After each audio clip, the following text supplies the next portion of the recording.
പൊതുവെ പലരും മനസ്സിലാക്കാത്ത ഒന്നാണ് ഈ മന്ത്രോപാസന. എന്തിനാണ് മന്ത്രങ്ങൾ ചൊല്ലുന്നത് എന്ന് ചോദിച്ചാൽ, ഭാരതീയ ഋഷിവര്യന്മാർ മറ്റു മതങ്ങൾ പഠിപ്പിക്കുന്ന രീതിയിലല്ല. മറ്റു മതങ്ങളൊക്കെ ഈ നാമം അല്ലെങ്കിൽ അവരുടെ പ്രാർത്ഥനകളൊക്കെ ചെയ്യുമ്പോൾ അവരെ പഠിപ്പിച്ചു കൊടുത്തിരിക്കുന്ന ഒരു കാര്യം, ഇതൊക്കെ ചൊല്ലുന്നത് ഏതോ ദൈവത്തിനെ പ്രീതിപ്പെടുത്താനാണ്. ഹിന്ദുക്കളും അങ്ങനെയാണ് കുറെ പരിശീലിച്ചിരിക്കുന്നത്. അപ്പം നമ്മൾ അമ്പലത്തിൽ പോകുമ്പോഴൊക്കെ പണ്ടൊക്കെ നമ്മൾ ബ്ലൈൻഡ്ലി നമ്മളെ പഠിപ്പിച്ച കുറേ നാമങ്ങൾ പറയും എന്നല്ലാതെ മനസ്സിലുള്ള അസ്വസ്ഥതകൾക്ക് യാതൊരു കുറവുണ്ടാവില്ല. അപ്പം നിങ്ങൾ എന്തെങ്കിലും മോഹം വെച്ചിട്ടാണ് അമ്പലത്തിൽ പോകുന്നതെങ്കിൽ നാമം ചൊല്ലുമ്പോഴൊക്കെ എന്നാലും കൃഷ്ണ, എന്നാലും ശിവ, എൻ്റെ കാര്യം മറക്കരുത്, അത് തന്നേക്കണം, എന്നെ ഞാൻ എത്ര വേണമെങ്കിലും ജപിച്ചോളാന്ന്. അപ്പൊ ജപത്തിലല്ല നമ്മുടെ ശ്രദ്ധ മുഴുവൻ നമ്മുടെ ആഗ്രഹങ്ങളിലാണ്. എന്നാൽ നമ്മൾ അറിയണം, സുഖം എന്ന് പറയുന്നത് അനുഭവിക്കാനാണ് ജപിക്കുന്നത്, ആനന്ദം അനുഭവിക്കാനാണ് ജപിക്കുന്നത്. ഇപ്പം ഈ ആനന്ദം, സുഖം എന്ന വാക്കിൻ്റെ ഒക്കെ അർത്ഥം ഒരേ ഒരു അർത്ഥമേ ഉള്ളൂ എല്ലാറ്റിനും. എന്താണ്? മനസ്സിൻ്റെ ലയമാണ് സുഖവും ആനന്ദവും. ഈ ഒരൊറ്റ വാക്ക് നിങ്ങൾ ഓർത്തു വെച്ചാൽ മതി. നിങ്ങൾക്ക് സുഖം വേണോ? മനസ്സ് ലയിച്ചാൽ മതി. അതാ ഞാൻ പറഞ്ഞത്, അതിൻ്റെ പ്രൂഫ് എന്ന് പറയുന്നത്, തെളിവെന്ന് പറയുന്നത് ഉറക്കം മാത്രമാണ്. ഉറക്കം മാത്രം നോക്കിയാൽ മതി നിങ്ങൾ. എന്താണ്? ഉറക്കത്തിൽ നിങ്ങളുടെ മനസ്സ് ആ ഉറക്കത്തിൽ അങ്ങനെ ലയിച്ചിരിക്കുന്നത് കൊണ്ട് ഒരു ചിന്തകളും നിങ്ങളെ അലട്ടുന്നില്ല.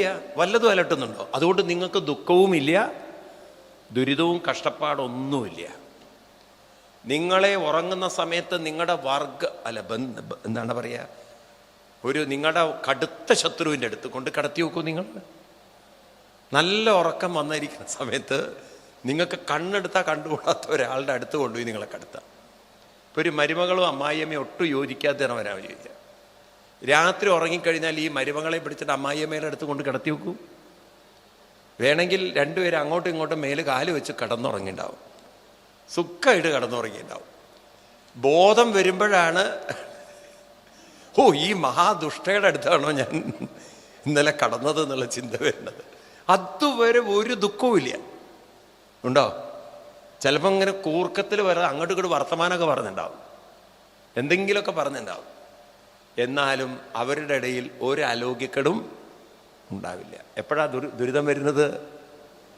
കണ്ണ് തുറന്ന് നോക്കുമ്പോഴാണ്, ഈ സത്വത്തിൻ്റെ കൂടെയാണോ ഞാൻ കടന്നത്, അല്ലേ? മനസ്സിലാവുണ്ടോ?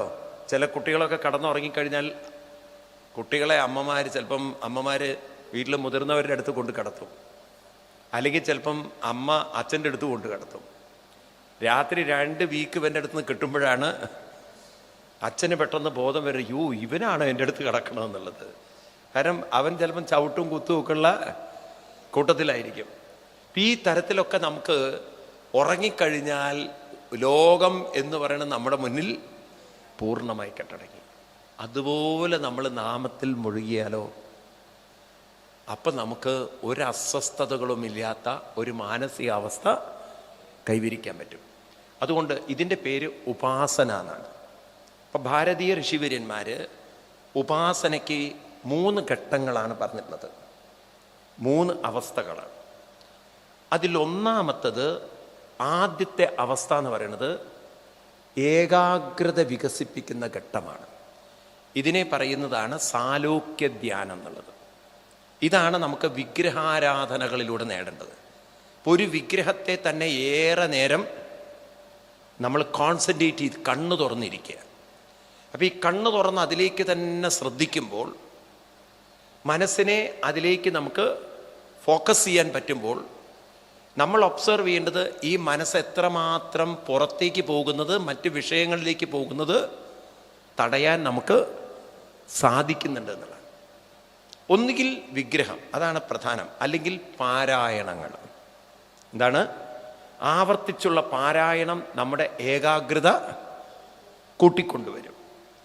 രണ്ടാമത്തതാണ് മാനസിക ജപം എന്ന് പറയുന്നത്. മനസ്സിൽ ജപിക്കുക. അപ്പം എപ്പോഴും മനസ്സിനൊരു ജപിക്കാനൊരു മന്ത്രം കൊടുത്തുകൊണ്ട് മനസ്സ് ജപിക്കുമ്പോൾ ഇടയ്ക്കും തലയ്ക്കൊക്കെ ഈ മനസ്സ് അതിൻ്റെ പാട്ടിൽ പോകും. എന്നാലും കുഴപ്പമില്ല, വീണ്ടും വീണ്ടും അതിനെ പിടിച്ചു വലിച്ചു കൊണ്ടുവരിക. ഈ ചില എന്താ പറയുക, പശുക്കളെ കെട്ടിയിടുന്ന പോലെയാണ്. പശുവിനെ നിങ്ങൾ കെട്ടിയിട്ടിട്ട് ഒരു ഭാഗത്ത് കെട്ടിയിട്ടാൽ അതിന് ചുറ്റും ആ കെട്ടിയിട്ടതിന് ഭാഗത്ത് അവിടെ അവിടെ തന്നെ ഇരുന്നോളും. എന്നാൽ ഇടയ്ക്ക് നിങ്ങളുടെ ആ പശുവിൻ്റെ കെട്ട് അഴിഞ്ഞു പോയാലോ പിന്നെ അത് അവിടെ നിൽക്കില്ല, അത് വേറെ എവിടെയെങ്കിലും പോയിണ്ടാവും. ഇതുപോലെയാണ് നമ്മൾ നാമത്തിൽ കെട്ടിയിടുമ്പോൾ ഇടയ്ക്കൊക്കെ കെട്ട് അഴിഞ്ഞു പോകുമ്പം പശുവിനെ വീണ്ടും എന്ത് ചെയ്യണം, അവിടെ തന്നെ കൊണ്ട് കെട്ടിയിടണം, അവിടെ ഇരിക്കട്ടെ. മൂന്നാമത്തൊരു ഘട്ടമുണ്ട്, ഇനി ആസ്വാദനം എന്ന് പറയും.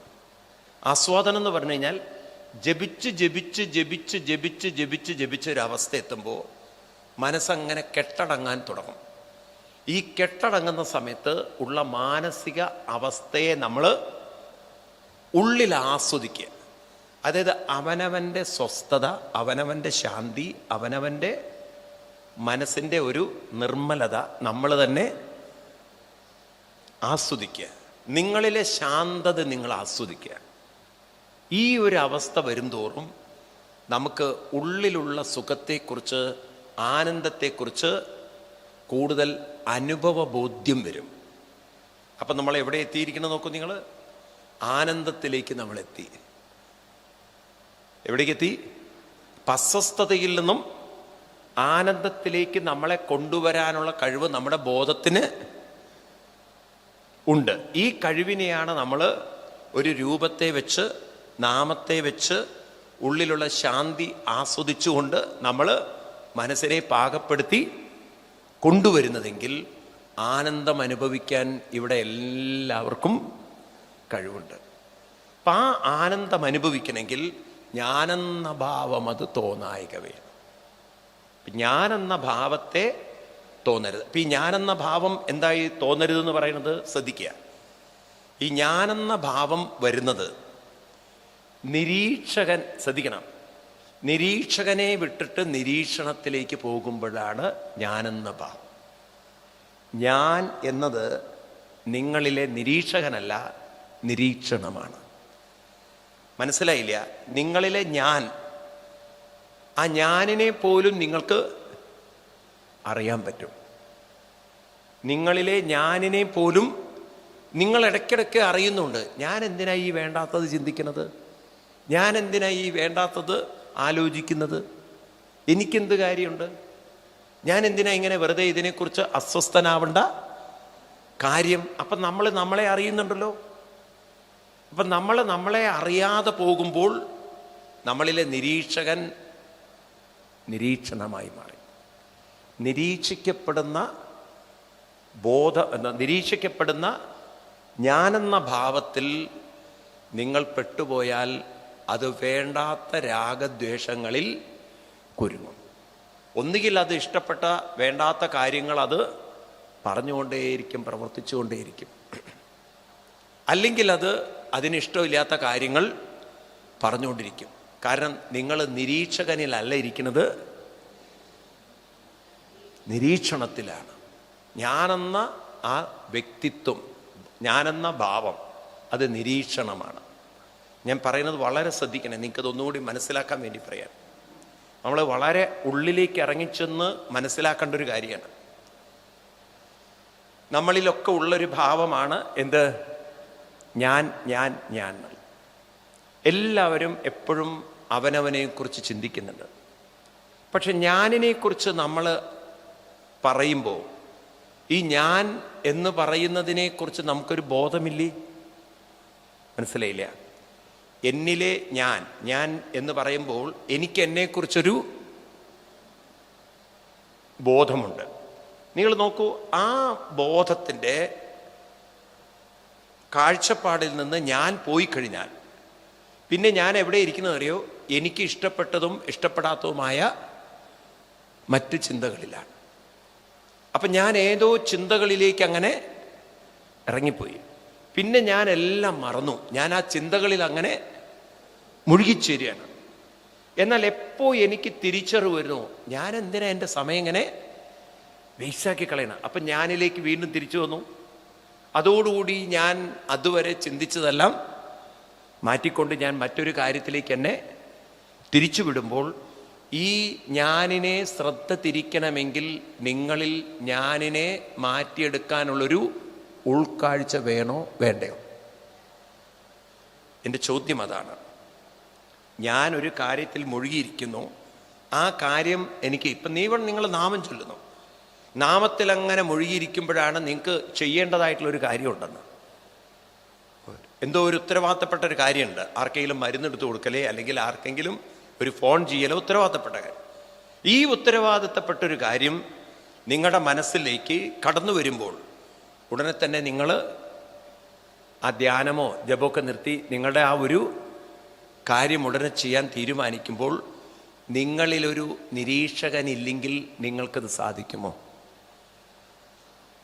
നിങ്ങളിലൊരു നിരീക്ഷകനുള്ളതുകൊണ്ട് അതുവരെ ജപിച്ചുകൊണ്ടിരുന്ന നിങ്ങളെ നിങ്ങൾ ആ ജപത്തിൽ നിന്ന് മാറ്റുന്നു. അതല്ലെങ്കിൽ അതുവരെ വേറെന്തോ വർത്തമാനം പറഞ്ഞുകൊണ്ടിരുന്ന നിങ്ങൾ അതിൽ നിന്നും നിങ്ങളുടെ ശ്രദ്ധ തിരിക്കുന്നു. അപ്പം ഇതിൽ സുപ്പീരിയർ ആയിട്ടുള്ളത് ആരാണ്? ഞാനാണോ നിരീക്ഷകനാണോ? അപ്പം ഞാനെന്ന് പറയുന്നത് നമുക്ക് വ്യവഹാരങ്ങളിൽ വേണം. വ്യവഹാരം ചെയ്യണമെങ്കിൽ ഞാൻ വേണം. പക്ഷെ ആ വ്യവഹാരത്തിൽ നിന്നും പുറത്ത് കടക്കണമെങ്കിൽ, ആവശ്യമില്ലാത്ത വ്യവഹാരങ്ങളിൽ പോവാതിരിക്കണമെങ്കിൽ ഈ ഞാനെന്ന ഭാവത്തോടൊപ്പം എന്നെ നിരീക്ഷിക്കുന്ന ബോധമാകുന്ന നിരീക്ഷകനും വേണം. ബോധമാകുന്ന നിരീക്ഷണം അവിടെ ഉണ്ട്, പക്ഷെ നമ്മുടെ നിരീക്ഷണത്തിൽ ആര് വേണം? ആ ബോധമുണ്ടാവണം.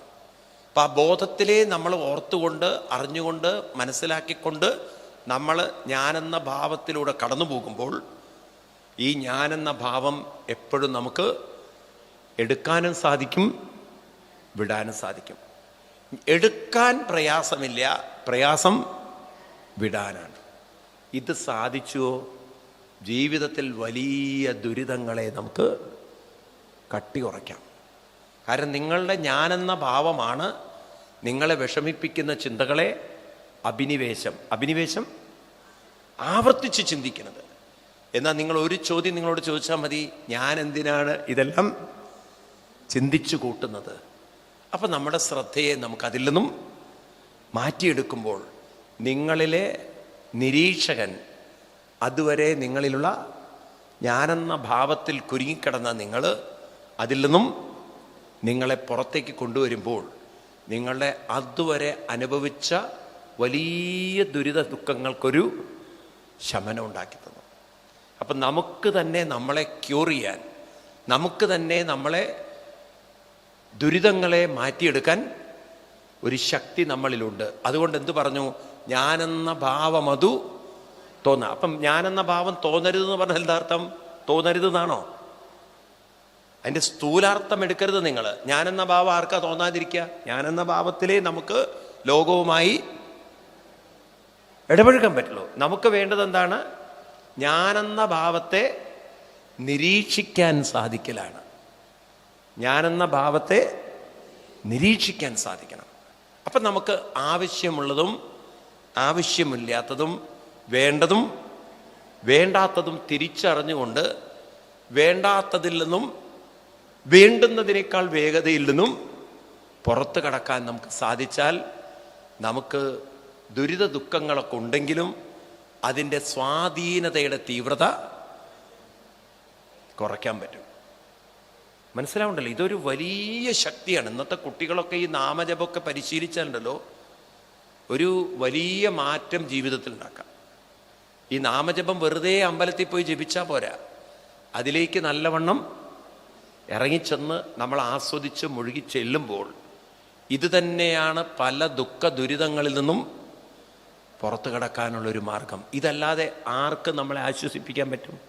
അപ്പോൾ ആത്മീയത ഇല്ലാതെ ഒരിക്കലും ജീവിതത്തെ മാറ്റിയെടുക്കാൻ സാധ്യമല്ല. അതിനാണ് നമ്മൾ ഉള്ളിലേക്ക് നോക്കി ജപിച്ച് നമ്മുടെ മനസ്സിനെ ഏകാഗ്രമാക്കി പരിശീലിക്കുമ്പോൾ ഈ ജപം എന്നൊരു മാർഗം മുന്നിലുണ്ടെങ്കിൽ മറ്റ് ചിന്തകളിൽ മുഴുകുന്ന സമയത്തൊക്കെ ഓർമ്മിപ്പിക്കും, ദേ ഇതല്ലേ നമ്മുടെ മാർഗം, ഈ വഴിക്കല്ലേ പോണ്ടത്, പിന്നെ എന്തിനാണ് വേണ്ടാത്തത് അയവിറക്കുന്നത്?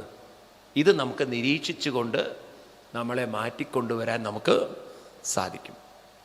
മനസ്സിലാവുണ്ടല്ലോ?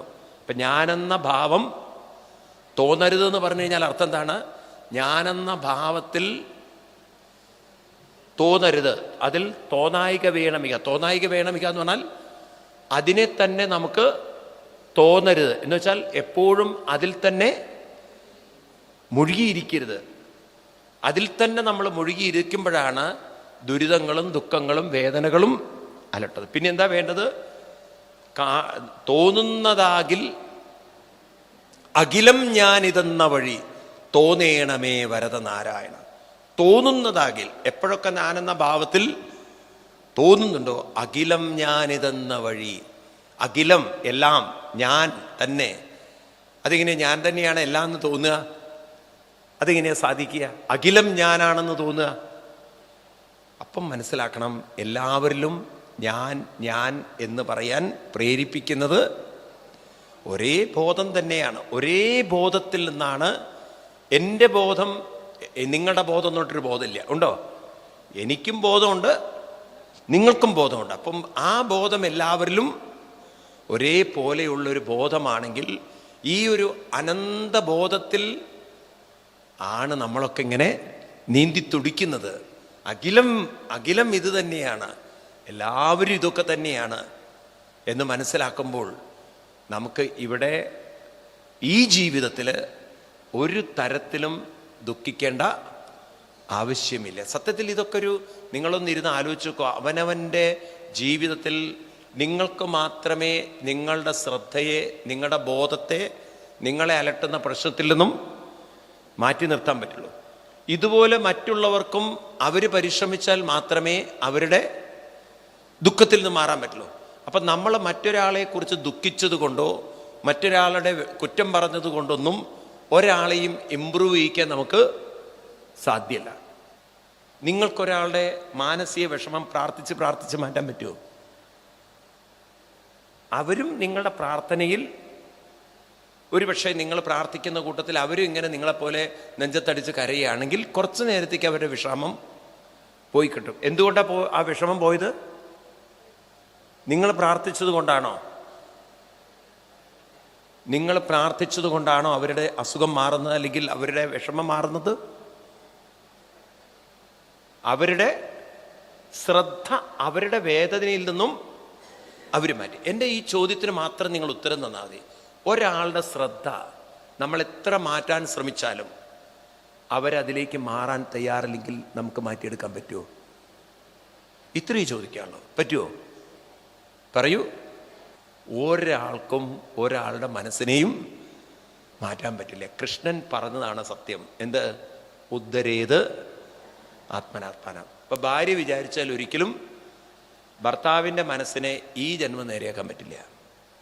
ഭർത്താവ് വിചാരിച്ചാൽ ഒരിക്കലും. അപ്പൊ പിന്നെ വെറുതെ ഏറ്റുമുട്ടാൻ പോകുന്നതിന് എന്താ കാര്യമുള്ളത്? ഒരാളുടെ മനസ്സിനോടായിട്ട് ഏറ്റുമുട്ടാൻ പോയിട്ട് ഒരു കാര്യമില്ല. കാരണം ഒരാളെയും നമുക്ക് മാറ്റിയെടുക്കാൻ ഈ ജന്മം അല്ല 100 ജന്മം എടുത്താൽ പോലും നിങ്ങൾക്ക് പറ്റില്ല. നിങ്ങൾക്ക് പറ്റിയിട്ടുണ്ടോ? അല്ല, അറിയാൻ വേണ്ടി ചോദിക്കുക. നിങ്ങൾക്ക് പറ്റിയിട്ടുണ്ടോ? കടും പിടുത്തം ഉള്ള ഒരു പിടിവാശിയുള്ള ഒരാളുടെ, കേരളത്തിലെ മുഖ്യമന്ത്രിയൊക്കെ പറഞ്ഞ പോലെ ഞാൻ എൻ്റെ ശൈലി മാറ്റൂല എന്നൊക്കെ പറഞ്ഞ ഒരാളെ ആർക്ക് ശൈലി മാറ്റാൻ പറ്റുന്നു? അമ്മാവാതല്ലണ്ട, ഞാൻ നന്നാവില്ല എന്നൊക്കെ ഒരാൾ പറഞ്ഞിട്ടുണ്ടെങ്കിൽ അവരെ ഒരാൾക്കും മാറ്റാൻ പറ്റില്ല. അപ്പോൾ അവനവനെ മാറ്റാൻ മാത്രമേ നമുക്ക് പറ്റുള്ളൂ. എങ്കിൽ പ്രാർത്ഥന എന്ന വാക്കിന് യാചന എന്നല്ല അർത്ഥം. പ്രാർത്ഥന എന്ന വാക്കിൻ്റെ അർത്ഥം നാമലയം എന്നർത്ഥം എടുക്കണം. നാമത്തിലേക്ക് ലയിക്കുക എന്ന് പറഞ്ഞു കഴിഞ്ഞാൽ നമ്മളെ അലട്ടുന്ന ചിന്തകൾക്ക് ശ്രദ്ധ കൊടുക്കാതിരിക്കാൻ, നമുക്ക് വേണ്ടുന്ന ചിന്തകളിൽ മനസ്സ് മുഴുകുമ്പോൾ, മനസ്സതിൽ ആവേശിക്കുമ്പോൾ, അഭിനിവേശപ്പെടുമ്പോൾ, അപ്പം നമുക്ക് മനസ്സിലാവും നമ്മുടെ ദുഃഖ ദുരിതങ്ങളെ മറികടക്കാൻ നമുക്ക് സാധിക്കും. ഉദ്ധരേത്, ഇതല്ലേ ശരിക്കുള്ള പ്രാർത്ഥന? പറയൂ. അല്ലാതെ കർത്താവിനോട് നെഞ്ചത്തടിച്ച് വിളിച്ചാലൊന്നും ഒരു കർത്താവിനും ഒരാളുടെയും ദുഃഖ ദുരിതങ്ങളെ മാറ്റാൻ പറ്റില്ല. ഈ ലോകത്ത് ഇങ്ങനെ ദുഃഖ ദുരിതങ്ങളെ മാറ്റാൻ പറ്റുമായിരുന്നു എങ്കിൽ ഇന്ന് ഈ ലോകം ഒരിക്കലും ഇങ്ങനെ ആവില്ലായിരുന്നു. ഇപ്പൊ കൃഷ്ണൻ വിചാരിച്ചിട്ട് അന്നത്തെ ലോകത്തെ നേരെയാക്കാൻ പറ്റിയിരുന്നെങ്കിൽ സ്വന്തം വീട്ടുകാരെ പോലും നേരെയാക്കാൻ പറ്റാതെയാണ് പാവം കൃഷ്ണൻ ഇവിടുന്ന് പോയത്. സ്വന്തം നാട്ടുകാരെ നേരെയാക്കാൻ പറ്റാതെയാണ് രാമൻ പോയത്. അവസാനം ഭാര്യയും ഇല്ല, അനുജനും ഇല്ലാതെ ഒറ്റയ്ക്ക് സരയൂ നദിയിലേക്ക് ഇറങ്ങിപ്പോയ രാമന്റെ ചിത്രമാണ് രാമായണത്തിൽ അവസാനം കാണുന്നത്. ആണോ? പറയൂ. എല്ലാവരും സുഖമായിട്ടിരുന്ന് ജീവിച്ചു എന്നാണോ? അപ്പൊ ഇവർക്കൊക്കെ അവരുടെ കൂടെ ജീവിച്ചവരുടെ ഒന്നും മനസ്സിനെ മാറ്റാൻ സാധിച്ചില്ല. രാമൻ വിചാരിച്ചു സീതയെ കാട്ടിൽ കൊണ്ട് ആശ്രമത്തിലാക്കിയാൽ അപവാദങ്ങളൊക്കെ ഒഴിവാക്കാന്ന്. സീത പോയി കഴിഞ്ഞപ്പോഴാണ് രാമന് മനസ്സിലായത് അപവാദം പിന്നെ സഹിക്കാം. പിന്നെ കാരണം മനുഷ്യരെപ്പോഴും അങ്ങനെയാണ്, എന്തെങ്കിലും കുറ്റങ്ങൾ കണ്ടെത്താൻ ആദ്യം ഉപേക്ഷിച്ചില്ലെങ്കിൽ പറയും കൊള്ളരുതാത്ത ഭാര്യയും കൊണ്ട് നടക്കണം. ഉപേക്ഷിച്ച് കഴിഞ്ഞാൽ പറയും കണ്ടില്ലേ അവൻ ഒറ്റയ്ക്ക് ജീവിക്കണമെന്ന്. അപ്പൊ രാമൻ വിചാരിച്ചു എന്നാ പിന്നെ സീതയെ കൊണ്ടുവരാന്ന്.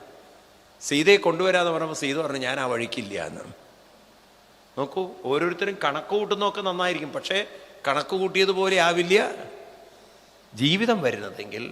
ഒരാൾക്കും മറ്റൊരാളുടെ ജീവിതത്തെ മാറ്റിമറിക്കാൻ സാധിക്കില്ല. അവരെ മറ്റൊരാളിൽ നിന്ന് നമുക്ക് പ്രചോദനവും ഊർജവും ഉൾക്കൊണ്ട് വേണമെങ്കിൽ നമ്മുടെ ജീവിതത്തെ നമുക്ക് തന്നെ മാറ്റിയെടുക്കാം. ഉദ്ധരേത് ആത്മനാത്മാനം. അതുകൊണ്ട് എന്നെ സംബന്ധിച്ച പ്രാർത്ഥന എന്ന് പറയുന്നത് ഏതോ ദൈവത്തോടുള്ള അപേക്ഷയല്ല, യാചനയല്ല, ഒരു മന്ത്രത്തിലുള്ള ലയമാണ്. അതാണ് ശരിക്കുള്ള പ്രാർത്ഥിക്കുന്നു എന്ന് പറഞ്ഞാൽ എന്തർത്ഥം എടുക്കണം? ഞാൻ കുറച്ചു നേരം ഒരു മന്ത്രത്തിൽ അങ്ങനെ മാനസികമായി അലിഞ്ഞിരിക്കുമ്പോൾ അതിൻ്റെ പേരാണ് അഖിലം ഞാനിതെന്ന വഴി. അഖിലം ഞാനാണ്. അഖിലം ഞാനാവുക എന്ന് പറഞ്ഞു കഴിഞ്ഞാൽ അഖിലം ബോധം തന്നെ, എല്ലാവരെയും നിലനിർത്തുന്ന ബോധം തന്നെയാണ് എന്നെയും നിലനിർത്തുന്നത്. ആ ബോധമാണ് ഞാൻ, ആ ബോധം തന്നെയാണ് ഞാൻ. അതുകൊണ്ടാണ് എനിക്ക് ആ ബോധശക്തി ഉപയോഗിച്ച് ആ ബോധത്തെ അനുഭവിച്ചുകൊണ്ട് ആസ്വദിച്ചുകൊണ്ട് ഒരു നാമത്തിൽ അങ്ങനെ മുഴുകാൻ സാധിച്ചത്. അപ്പോൾ നമുക്കൊക്കെ ഉയർത്താൻ നമ്മുടെ ഉള്ളിൽ ശക്തിയുണ്ട്. അതിനെന്നെ അനുഗ്രഹിക്കണം. വരദ നാരായണായ നമഃ. ഭഗവാനോട് പറയുന്നത് അനുഗ്രഹിക്കാനാണ്. എന്താണ് അനുഗ്രഹിക്കുക എന്ന് പറഞ്ഞാൽ? അനുഗ്രഹം എന്നുള്ള വാക്കിൻ്റെ അർത്ഥം നമ്മൾ മനസ്സിലാക്കണം. ഭഗവാൻ നമ്മളെ ഓർമ്മിപ്പിക്കുകയാണ്. ഭഗവാന്റെ നാമം ഞാൻ ഒരിക്കലും വിട്ടുപോകരുതേ എന്നതാണ്. അനുഗ്രഹം എന്നുള്ള വാക്കിന് അനസ്യൂതം ഗ്രഹിക്കുക എന്നാണ് അർത്ഥം. അനുഗ്രഹം, അനു എന്ന് പറഞ്ഞാൽ അനസ്യൂതം, ഗ്രഹിക്കുക എന്ന് പറഞ്ഞാൽ സ്മരിക്കുക. അപ്പം ഇടമുറിയാതെ മനസ്സിൽ സ്മരിക്കുന്നതിൻ്റെ പേരാണ് അനുഗ്രഹം. അല്ലാതെ നിങ്ങൾക്ക് തോന്നുന്നുണ്ടോ കൃഷ്ണൻ വന്നിട്ട് കൈ തലയിൽ വെച്ചാൽ നമ്മുടെ തലയിൽ മുഴുവൻ അനുഗ്രഹം വരും എന്നുള്ളത്?